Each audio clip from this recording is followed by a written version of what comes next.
আমরা যে এখন পাখির গুঞ্জনগুলো শুনতে পাচ্ছি, এটা আসলে তাদের মধ্যে কোনো ঝগড়া হচ্ছে না।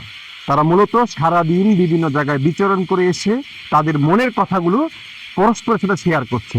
কেউ বা বলছে যে আমি অল্পের জন্য আজকে ফাঁদে এসে গিয়েছিলাম, ওখান থেকে কিভাবে রক্ষা পেয়ে এসেছি।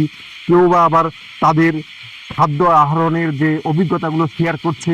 কেউ বিভিন্ন জায়গায় গিয়েছিলেন, অথবা সে তাদেরকে তার দুঃখ কষ্ট বা সারাদিনের যে বিভিন্ন রকম অভিজ্ঞতা এগুলো শেয়ার করছে।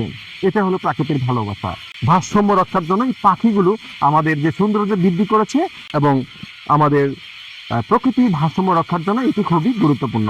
কোন এক সময় আমার এক বন্ধু বলেছিলেন তার প্রেমিকাকে যে তুমি যদি হও পাখি, আমি হব গাছ, তোমাকে আমি রাখবো সারা জীবন 12 মাস। এই কথা থেকে আমি এখন একটি অভিজ্ঞতা শেয়ার করি যে আজ আমরা একটা সময়ের পরিক্রমায় এই প্রকৃতির থেকে অনেক দূরে চলে গেছি। এই প্রকৃতির ভালোবাসা, প্রকৃতির উপাদানগুলো আমাদের কাছে আর ধরা দেয় না। এই পাখিগুলো আমাদের থেকে অনেক দূরে, তারা নিরাপদ বোধ করে না।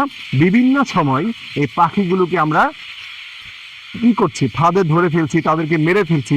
এটা কিন্তু প্রকৃতির একটি অভিশাপ হবে কোনো এক সময়। তা আমরা এই পাখিগুলোকে রক্ষা করার জন্য আমরা শুধু সরকারি ভাবে নয়, ব্যক্তিগত ভাবেও আমাদের সচেতন হতে হবে।